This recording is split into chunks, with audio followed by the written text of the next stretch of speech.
നമസ്കാരം. നമസ്കാരം. സുരേഷ് സാറല്ലേ? ആരാണ് സാറേ? ഇത് മുഖ്യമന്ത്രിയുടെ ഓഫീസിലാണ്. മുഖ്യമന്ത്രി. ഹലോ അച്ഛന്മാരെ.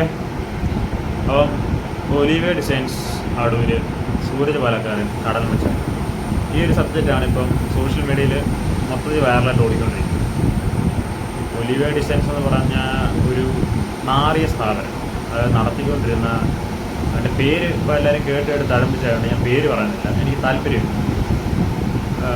ഒരു കുട്ടൻ, സൂരജ് പാലക്കാരൻ പറയുന്ന പോലെ തന്നെ ഒരു പൊന്നുമൻ, കുട്ടൻ്റെ കൂടെ ഒരു കുട്ടി, ഈ രണ്ട് പൊന്നു മക്കളോട് ചേർന്ന് നടത്തിയ ഒരു അങ്ങേറ്റം നാറിയ ഒരു സ്ഥാപനം. അവിടെ നടക്കുന്ന കുറച്ച് കാര്യങ്ങളാണ് ഇപ്പം സോഷ്യൽ മീഡിയയിൽ വൈറലായിട്ട് ഓടിക്കൊണ്ടിരിക്കുന്ന ഇഷ്യൂ.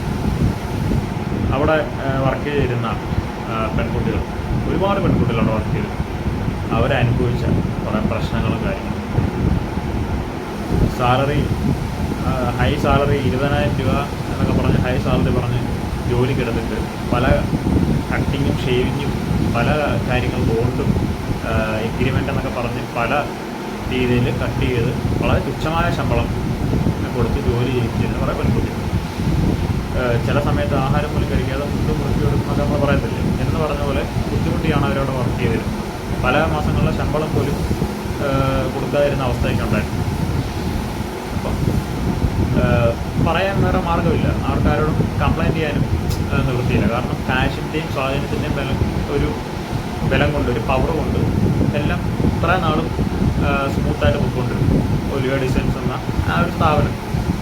അപ്പം ഇപ്പോൾ ഒരു ഇഷ്യൂ ഉണ്ടായി കഴിഞ്ഞപ്പോൾ അത് സൂരജ് പാലക്കാരൻ ഏറ്റെടുത്തൊരു വീഡിയോയും കാര്യങ്ങളൊക്കെ ചെയ്ത് അത് സമൂഹം ഏറ്റെടുത്തു. ആ വീഡിയോ വൈറലാണ്. അത് ജനങ്ങൾ ഏറ്റെടുത്ത് കഴിഞ്ഞപ്പോൾ സംഭവം എല്ലാം നാട്ടിൽ സ്പ്രെഡായി കഴിഞ്ഞപ്പോൾ പിള്ളേർക്ക്, അവിടെ വർക്ക് ചെയ്ത പെൺകുട്ടികൾക്ക് ധൈര്യമായി. അവർ പല കാര്യങ്ങളും ട്രൂ ടി വിയിൽ സൂരജ് പാലക്കാരൻ്റെ ആ ഒരു വീഡിയോയ്ക്ക് എന്ന് പറയുന്നുണ്ട്. അങ്ങനെയാണ് ഈ കാര്യങ്ങൾ തെളിവ് സഹിതം പുള്ളി പിടിച്ചത്. തെളിവില്ലെങ്കിൽ സൂരജ് പാലക്കാരൻ പറയുന്ന അത് എന്തിനായാലും നമ്മൾ അംഗീകരിക്കാൻ പറ്റത്തില്ല. അതിനെതിരെ വീഡിയോ ഇപ്പം നമ്മൾ ചെയ്യുകയാണെങ്കിൽ തന്നെ പല യൂട്യൂബേഴ്സും, സീക്രട്ട് ഏജൻറ്റ്, അതുപോലെ തന്നെ പല യൂട്യൂബേഴ്സും റിയാക്ഷൻ വീഡിയോസും കാര്യങ്ങളൊക്കെ ചെയ്തിട്ടുണ്ട്. ഇവരുടെ കാര്യങ്ങൾ ഫോളോ അപ്പ് ചെയ്ത് പല വീഡിയോസും അവർ ചെയ്തിട്ടുണ്ട്. എന്നിരുന്നാൽ കൂടി ഒരു തെളിവില്ലാതെ നമുക്ക് ഒരു വീഡിയോ, ഇതിനെക്കുറിച്ചൊരു റിയാക്ഷൻ വീഡിയോ ചെയ്യാനൊക്കെ നമുക്ക് പറ്റത്തില്ല. കാരണം ആദ്യം പ്രതിയാകുന്ന കേസുണ്ട്. അപ്പം അവിടുത്തെ വർക്ക് ചെയ്ത ആൾക്കാർ തന്നെ തെളിവ് സഹിതം കാര്യങ്ങളൊക്കെ പറയുമ്പോൾ നമുക്ക് വിശ്വസിക്കാം. ഇത് 100% ഒലിവിയ ഡിസൈൻസ് എന്ന് പറയുന്ന സ്ഥാപനത്തിൽ നടന്നിട്ടുള്ളത് പക്ക ഖണ്ഡിതനം തന്നെ. അതൊരു മാമാപ്പണി എന്നാണ് പറയാം. പല സന്ദർഭങ്ങളിലും അവിടുത്തെ ഈ കുട്ടൻ്റെ, അതായത് ഈ പൊന്നുമൻ്റെ വൈഫ്, ആ കുട്ടി ഇല്ലാതിരുന്ന സമയത്ത് പുള്ളിയുടെ പല പല വേണ്ടാത്ത ചിന്തകളും കുട്ടികളെടുത്ത് പുള്ളി അവതരിപ്പിക്കാൻ ശ്രമിക്കുകയും, ഇതൊരു സോഷ്യൽ മീഡിയ ആയതുകൊണ്ടാണ് ഇത്രയും മാന്യമായിട്ട് ഞാൻ സംസാരിക്കുന്നത്, ശ്രമിക്കുകയും അത് കൈയോടെ കുട്ടികൾ നിശ്ചയിക്കുകയും ആ ഒരു കാരണങ്ങൾ കൊണ്ട് തന്നെ പല കുട്ടികളും, പല ആൾക്കാരും അവിടുത്തെ ജോലി റിസൈൻ ചെയ്ത് പോവുകയും അങ്ങനെ പല ഇഷ്യൂസും ഉണ്ടായിട്ടുണ്ട്. പിന്നെ എന്താ പറയുന്നത്, ഹൈ സാലറി, ഭയങ്കര ഫെസിലിറ്റീസ് എന്നൊക്കെ പറഞ്ഞ് ജോലിക്കെടുക്കുക, എന്നിട്ടിട്ട് കൊല്ലാക്കൊല ചെയ്യിക്കുക. ഇത് ഒരിക്കലും ആർക്കും അംഗീകരിക്കാൻ പറ്റാത്ത കാര്യങ്ങളാണ്. ഒരു വീട്ടിലെ ബുദ്ധിമുട്ട് കാരണമായിരിക്കും, അല്ലെങ്കിൽ അവരുടെ ഒരു ഉപജീവന മാർഗം എന്നുള്ള രീതിയിലൊക്കെയാണ് ഓരോരുത്തരും പല സ്ഥാപനങ്ങളും ജോലിക്ക്. അപ്പം അവിടെ നിന്നുള്ള ട്രീറ്റ്മെൻറ്റ് ശരിയല്ലെങ്കിൽ അവർക്ക് മാനസികമായിട്ടും പിന്നെ വീട്ടിലെ ബുദ്ധിമുട്ടുകളും ടെൻഷനും, ഓരോ വ്യക്തികൾക്കും ഒരുപാട് ടെൻഷനും ഒരുപാട് ബാധ്യതകളും കാണും. അപ്പോൾ അതുകൊണ്ടൊക്കെയാണ് ജോലിക്ക് പോകുന്നത്. അപ്പോൾ ജോലി ചെയ്യുന്ന സ്ഥാപനത്തിന് ശമ്പളമില്ല, ഇതുപോലത്തെ ഗോപുരത്തിലൊക്കെയാണ് കാണിക്കുന്നതെങ്കിൽ അത് പിന്നെ അവരെ തളർത്തിയുള്ളൂ. അവിടെ ലൈഫ് തന്നെ, മനസ്സിന് കട്ടിയില്ലാത്ത ആൾക്കാരാണെങ്കിൽ ലൈഫ് തന്നെ അതോടെ തീർന്നു. അപ്പം എന്താ പറയുന്നത്, ഇതൊന്നും ഒരിക്കലും അംഗീകരിക്കാൻ പറ്റാത്ത കാര്യങ്ങളാണ്. ഇവരെ സപ്പോർട്ട് ചെയ്തുകൊണ്ട് നമ്മുടെ മച്ചാൻ, കടൽ മച്ചാൻ എന്ന് പറയാനൊക്കത്തില്ല, കടലിൽ പോയി ജോലി ചെയ്യുന്ന ആൾക്കാർ, കടൽ കൊമ്പൻ എന്നൊക്കെ പറയുന്ന ആൾക്കാർ ഒരുപാട് വീഡിയോസും കാര്യങ്ങളൊക്കെ ചെയ്യുന്നുണ്ട്, ഇപ്പോഴും ചെയ്തുകൊണ്ടിരിക്കുന്നുണ്ട്. കടലിൻ്റെ കാര്യങ്ങൾ ഒക്കെയാണ് അവർ പറയുന്നത്. അതൊക്കെ ആണെങ്കിൽ ആ പുള്ളിയാണെങ്കിൽ കടൽ മച്ചാൻ എന്ന് പറയും. പക്ഷേ പുള്ളി ചാനലിൻ്റെ പേരിട്ടേക്കുന്ന കടൽ കൊമ്പൻ എന്ന് വിളിക്കാം. 100% പുള്ളി വിളിക്കാം. ഇവൻ കടൽ മച്ചാനല്ല, കരയിലെ ഏതോ ഒരു മച്ചാൻ. എന്താ പറയുന്നത്, ഇപ്പോൾ അവരുടെ നാട്ടിൽ ചെന്ന് ഒരുപാട് എന്ന് വെച്ചാൽ കടൽ മച്ചാൻ്റെ വീടും കടൽ മച്ചാൻ്റെ അമ്മയും അച്ഛനെയും കടൽ മച്ചാനെ കണ്ട് ഒരു ഇഷ്ടം കൊണ്ട്, അവരുടെ വീട് കണ്ട് ഇഷ്ടം കൊണ്ട് അവരോട് സംസാരിക്കാനും അവരെ കാണാനും നമ്മളെ ഇപ്പം ഈ അഴീക്കൽ ബീച്ചിലൊക്കെ പോകുന്ന ഒട്ടുമിക്ക ആൾക്കാരും ചിലപ്പോൾ വീഡിയോസും കാര്യങ്ങളൊക്കെ എടുക്കും. എന്തുവാ ഒരു ബ്ലോഗും കാര്യങ്ങളൊക്കെ ചിലപ്പോൾ യൂട്യൂബിൽ ഇവരെയൊക്കെ ഇൻക്ലൂഡ് ചെയ്ത് കഴിഞ്ഞാൽ നമ്മുടെ ചാനലിൽ റീച്ച് കിട്ടും എന്നുള്ള രീതിയിലൊക്കെ പലരും ശ്രമിക്കും. പക്ഷേ എല്ലാവർക്കും ഒരുപാട് ആൾക്കാർക്കും ഉണ്ടായിട്ടുള്ള ബാഡ് എക്സ്പീരിയൻസ് ആണ്. അപ്പോൾ നമ്മുടെ സുഹൃത്തിനും ഉണ്ടായിട്ടുള്ള ബാഡ് എക്സ്പീരിയൻസ് ഞാനത് പല വീഡിയോയ്ക്കകത്ത് പറഞ്ഞിട്ടുണ്ട്. കഴിഞ്ഞ ദിവസം കടൽ മച്ചാൻ്റെ ഈ ഒരു ഇൻസിഡൻറ്റ് അറിഞ്ഞപ്പോൾ ഞാൻ ഒരു വീഡിയോ ഇട്ടായിരുന്നു, അതിൽ ഞാൻ പറഞ്ഞിട്ടുണ്ട്. ഇതിനകത്തൊരു വോയിസ് ക്ലിപ്പും കാര്യങ്ങളൊക്കെ എന്തുവാ സൂരജ് പാലക്കാരൻ കടൽ മച്ചാൻ വിളിച്ചൊരു വോയിസും കാര്യങ്ങളൊക്കെ അതിനകത്ത് കൊടുത്തിട്ടുണ്ട്. നമസ്കാരം. നമസ്കാരം. സുരേഷ് സാറല്ലേ? ആരാണ് സാറേ, ഇത് മുഖ്യമന്ത്രിയുടെ ഓഫീസിൽ നിന്നാണ്. മുഖ്യമന്ത്രി എന്നാ കടൽ മച്ചാനാണോ? ആ പറയണം. എന്നാ എവിടെ ഉണ്ട്? ഞാൻ എറണാകുളത്ത്. എറണാകുളത്തോടെ പ്ലാനില് ആണോ? പിന്നെ വിളിച്ചത് മറ്റേ നമ്മുടെ അടൂരിലെ കേസില്ലേ, എന്ത് മറ്റേ ഒലീവിയുടെ എന്തോ വീഡിയോ ചെയ്തിട്ടില്ലേ? അതെന്തുവായിരുന്നു സംഭവം? എന്തോന്ന് എന്നോടാണ് ചോദിക്കുന്നത്? അല്ല, അണ്ണൻ എന്തോ വീഡിയോ ഒന്നും കിട്ടില്ല ലേറ്റ് ചെയ്തിട്ട്. നീ എന്തിനാ വിളിച്ചെന്ന് പറ. അല്ല, അതെ, നമ്മുടെ ഒരു ഒന്ന് സംസാരിക്കാൻ പറ്റുമോന്ന് ചോദിക്കാൻ വേണ്ടിട്ടായിരുന്നു. അതാണ് നമ്മൾ തുടക്കത്തിൽ കേട്ട ചെറിയൊരു ക്ലിപ്പ്. അത് ഞാൻ യൂട്യൂബിൽ ഒരു സ്ക്രീൻ റെക്കോർഡ് ചെയ്തെടുത്താണ്. എന്നിട്ട് ആ കേൾക്കുമ്പോൾ തന്നെ അറിയാം, മോനെ, എൻ്റെ പൊന്നു മോനെ, നിന്നോട് എനിക്ക് ഒരുപാട് സ്നേഹവും ഒരുപാട് ഞാൻ ഇഷ്ടപ്പെടുന്നൊരു വ്യക്തി, ഈ ഒരുപാട് കഷ്ടപ്പെട്ട് ഈ നിലയിൽ ഈ ഒരു മേഖലയിൽ വർക്ക് ചെയ്യുന്നൊരു വ്യക്തി. അപ്പം നീ നിൻ്റെ വില കളഞ്ഞ് എന്നെ വിളിച്ചത് തന്നെ തെറ്റാണ് എന്നാണ് സൂരജ് പാലക്കാരൻ പറയുന്നത്. പുള്ളി പറയുന്നത് ശരിയാണ്. അപ്പം സത്യം പറഞ്ഞൊരു മാമാപ്പണി തന്നെ. അവരുടെ കയ്യിൽ നിന്ന് എന്തെങ്കിലും നക്കാപ്പിച്ച മേടിച്ചിട്ട് ഇവനതിൻ്റെ വല്ല കാര്യമുണ്ടോ? പിന്നെ ഈ യൂട്യൂബിൽ നിന്ന് നല്ല വരുമാനം കിട്ടുന്നില്ലേ? നല്ല ഒരു ഒന്നാന്തരം വീട് വെക്കുന്നുണ്ട്. ആൾക്കാർ അത്യാവശ്യം ഇവനെ സ്നേഹിക്കുന്ന ആൾക്കാരുണ്ട് എന്ന് വെച്ചാൽ ഇവനെ എന്ത് പറയുന്നത്, ഇഷ്ടമില്ലാത്ത ആൾക്കാരും ഇഷ്ടമുള്ള ആൾക്കാരും ഉണ്ടായിരുന്നു. ഇപ്പം എനിക്ക് തോന്നുന്നു ഒരു 90% ആ ഒരു നാട്ടിലുള്ള കുറച്ച് ഫ്രണ്ട്സും അതിനെ അടുത്തറിയുന്ന കുറച്ച് ആൾക്കാരും ചിലപ്പം ആ ഒരു ബന്ധം കൊണ്ട് ഇഷ്ടപ്പെടാം. പക്ഷേ 100% ആൾക്കാരും ഇപ്പോൾ അവനെ വെറുക്കുന്നുണ്ട്. അവൻ്റെ വീഡിയോസും കാര്യങ്ങളും ഒക്കെ അവനെ തെറിവിളിക്കാനായിട്ടായിരിക്കും അവൻ്റെ ചാനലിൽ കയറുന്നത്, അവൻ്റെ വീഡിയോസ് കാണും. എന്നാലും അവന് ക്യാഷ് കിട്ടും, അത് വേറൊരു കാര്യം. വരുമാനം കിട്ടും. യൂട്യൂബിൽ വ്യൂവേഴ്സ് കയറി വാച്ചിങ് കയറി കഴിഞ്ഞാൽ വരുമാനം കിട്ടും. എന്നിരുന്നാലും ആ ഒരു മാനസികമായിട്ടുള്ള ഒരു സ്നേഹം പോയി കിട്ടത്തില്ല ആൾക്കാർക്ക്. അവനോടുള്ള ആ ഒരു സ്നേഹവും അത് പോയി കഴിഞ്ഞിട്ട് പിന്നെ എന്തുണ്ടായിട്ടെന്ത് കാര്യം? അപ്പോൾ അവനെ വിളിച്ചതന്നെ തെറ്റാണ്.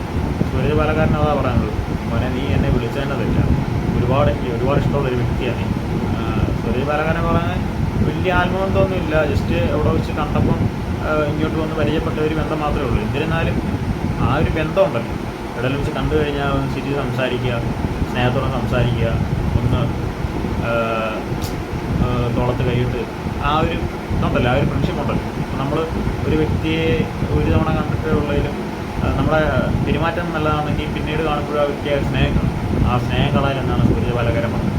പക്ഷേ അവരത് കളഞ്ഞു പോയി. ഇപ്പോൾ കംപ്ലീറ്റ് എയറിലാണ്, മാനത്തോടെ പാറിപ്പറ നടക്കുക കടൽ മച്ചാൻ. ഇനി അത് താഴെ ഇറങ്ങണമെങ്കിൽ നല്ല പണിപ്പാടാണ്. എന്തോ പറയുന്നത്, ഇതൊക്കെ പറയാൻ നമുക്ക് വാക്കുകൾ കിട്ടുന്നില്ല. ഇത് കേട്ട് കഴിഞ്ഞാൽ എനിക്ക് സത്യം പറഞ്ഞാൽ ശരിയാവുന്നത്. സഞ്ജുട്ടയ്ക്ക് കുറേ കാര്യങ്ങളൊക്കെ ചെയ്തു, കുറേ കണ്ടൻറ്റിന് വേണ്ടി ചെയ്തതായിരിക്കാം, പക്ഷേ കാണിച്ച മൊത്തം അബദ്ധമായിരുന്നു. അങ്ങനെ കുറേ എന്താ പറയുന്നത്, അവൻ്റെ വണ്ടിയുടെ രജിസ്ട്രേഷൻ പോയി, ലൈസൻസ് പോയി. ഇനി ഏതെങ്കിലും കാലത്ത് കിട്ടുമായിരിക്കും, നമുക്കറിയത്തില്ല. അവനാണെങ്കിൽ കാശ് കൊടുത്ത് ഡ്രൈവറെ വെക്കാം. പക്ഷെ എന്നിരുന്നാലും പോയത് തന്നെ. അപ്പോൾ ആൾക്കാരും അവൻ്റെ വീഡിയോസൊക്കെ എടുത്ത് നോക്കിയാലും കമൻറ്റ് ബോക്സ് കംപ്ലീറ്റ് ഇതാണ്, നെഗറ്റീവാണ്. ഇപ്പം ഞാൻ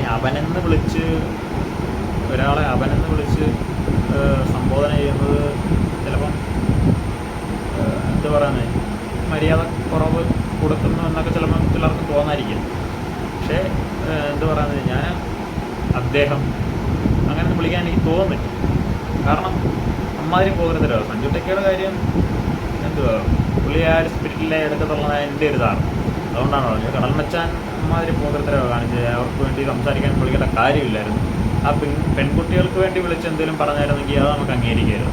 ഇതിപ്പം ആ ഒരു വിഷു നടന്നത് എന്തായിരുന്നു, ആ ഒരു സംസാരത്തിൽ തന്നെ നമുക്ക് മനസ്സിലാക്കാം ഇത് അവർക്ക് വേണ്ടി മാമപ്പണി ചെയ്യാൻ വേണ്ടി വിളിച്ചതാണ്, അവർക്ക് വേണ്ടി സംസാരിക്കാൻ വേണ്ടി വിളിച്ചതാണ്.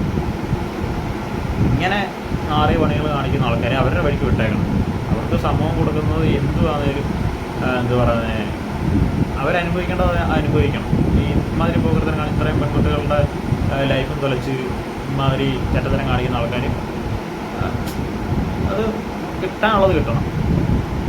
എനിക്കത്ര പറയാനുള്ളൂ. കടൽ മച്ചാൻ വിളിച്ച് സംസാരിച്ചതിൻ്റെ തെറ്റാണ്. കടൽ മച്ചാനും അല്ല കരമച്ചാനും അല്ല. ഇപ്പോൾ ചില ട്രോളിനതൊക്കെ ഉണ്ട്, ആമയുടെയും കടൽ മച്ചാനെയും പടം കൊടുത്തിട്ട് കടലിലുള്ളത് കടലാമ, കരയിലുള്ളത് കടൽ മാമ എന്നൊക്കെ പറയും. എന്തിനാ അങ്ങനെ ഈ ഏണി വെച്ചിട്ട് ആകാശത്തോടെ പോകുന്ന വള്ളി പിടിക്കേണ്ട വല്ല കാര്യമുണ്ട്?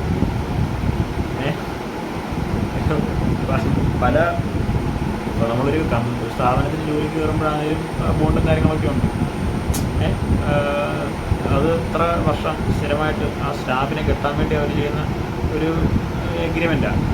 ഇതുപോലെ പോകൃത്തരം ഒരു സ്ഥാപനത്തിൽ ചെയ്തിട്ട് ഇത് ആദ്യമായിട്ടാണ് എൻ്റെ ലൈഫിൽ ഞാൻ ആദ്യമായിട്ടാണ് ഇങ്ങനെ സംഭവം ചെയ്യും. അപ്പോൾ ഞാനൊരു കമ്പനി വർക്ക് ചെയ്യുന്നത് 2 കൊല്ലത്തെ ബോണ്ട് എനിക്കും ഉണ്ടായിരുന്നു. 2 കൊല്ലം കഴിഞ്ഞു. അപ്പം എപ്പോഴാണെങ്കിലും നമുക്ക് നല്ലൊരു ജോലി കിട്ടി റിസൈൻ ചെയ്യാം. ആ ഒരു പക്ഷേ സാലറി നല്ല സാലറി ഉണ്ട്, ഇൻക്രിമെൻറ്റും ഉണ്ട്, ബോണസും ഉണ്ട്, എല്ലാം ഉണ്ട്. നല്ലൊരു സ്ഥാപനത്തിലാണ് ഞാൻ വർക്ക് ചെയ്യുന്നത്. പ്ലാൻ ലിമിറ്റ്സ് എന്ന് പറയുന്ന നല്ലൊരു കമ്പനി. ഇത് ഒലിവിയ ഡിസൈൻസ് എന്ന് പറഞ്ഞാൽ ഇമാതിരി നാറിയ സ്ഥാപനം, ഇങ്ങനെ സ്ഥാപനത്തിനെ കുറിച്ച് ഇങ്ങനത്തെ നാറിയ കാര്യങ്ങൾ ചെയ്യുന്ന സ്ഥാപനത്തെ കുറിച്ച് ഞാൻ ഫസ്റ്റ് ടൈം ഒക്കെ കഴിക്കും. അപ്പോൾ തന്നെ എനിക്ക് നല്ല അരിശം ആർക്കാണെങ്കിലും വരും. അരിശം വരും. ഇപ്പം വീട്ടിലുള്ള പെണ്ണുങ്ങൾ പണ്ടൊക്കെ ആയിരുന്നു അടുക്കളപ്പണിയൊക്കെ ചെയ്ത് ഇരിക്കുന്നത്. ഇപ്പം എല്ലാവർക്കും ജോലിക്ക് പോകണം, സ്വന്തം കാര്യം നിൽക്കണം എന്ന് ആഗ്രഹമുള്ള പെണ്ണുങ്ങൾ തന്നെ. അപ്പം അവർ ജോലിക്ക് ഇറങ്ങുമ്പോൾ അവരെ സപ്പോർട്ട് ചെയ്ത് അവർക്ക് വേണ്ട മുൻഗണന കൊടുത്ത് അവരെ ഒന്ന് സപ്പോർട്ട് ചെയ്തിരിക്കല്ലേ വേണ്ടത്. ഇമാതിരി പോകൃതരം കാണിച്ചു കഴിഞ്ഞാൽ അവർക്കും ജീവിക്കണ്ടേ? ഇപ്പം സ്വന്തം കാലിൽ നിന്നാൽ ആർക്ക് ആണാണെങ്കിലും പെണ്ണാണെങ്കിലും സ്വന്തം കാലിൽ നിന്നാൽ മാത്രമേ അവർക്ക് ലൈഫിൽ ഒരു ഇതുണ്ടാകും, ഒരു മേൽഗതി ഉണ്ടാകും. ആരെ ആശ്രയിക്കാതെ എന്തൊരു അത്യാവശ്യം വന്നു കഴിഞ്ഞാൽ ഒരു 10 പൈസ എടുക്കണമെങ്കിൽ അവർക്ക് കയ്യിൽ കാശ് വേണം, അതിന് ജോലി വേണം. ഇമാര് നാർത്തരം കാണിക്കുന്ന ഒരു സ്ഥാപനത്തെയോ ഒരു വ്യക്തിയെയോ ഇപ്പം പ്രൈവറ്റ് ആണെങ്കിലും പബ്ലിക് ആണെങ്കിലും നമ്മൾ സപ്പോർട്ട് ചെയ്യാൻ പാടില്ല. അങ്ങനത്തെ നടത്തുന്ന ആരാന്നേലും അവരെ ഇതുപോലെ സൂര്യപാലക്കാരനെ നട്ടലുള്ളതുകൊണ്ട് പുള്ളി വെളിച്ചത്ത് കൊണ്ടുവന്നു, അതുപോലെ കൊണ്ടുവരണം. നീതി കിട്ടേണ്ടവർക്ക് നീതി കിട്ടണം. അതെനിക്ക് പറയാനുള്ളത്. കടലമച്ചാൻ എന്തായാലും ഈ അടുത്ത കാലത്തങ്ങ് മേളിന്തായിട്ട് വരുമെന്ന് എനിക്ക് തോന്നുന്നു. എന്തായാലും പുള്ളിയോട് എന്തായാലും പുള്ളി കാണിച്ച അമ്മാതിരി ചെറ്റത്തരമാണ്. കുറേ പറയണമെന്നുണ്ട്, പക്ഷേ വീഡിയോയുടെ ലെങ്ത് കൂടി പോകുന്നു, അതുകൊണ്ട് നിർത്തുന്നു. അപ്പം മറ്റൊരു വീഡിയോയുടെ നമുക്ക് കാണാം. Bye bye.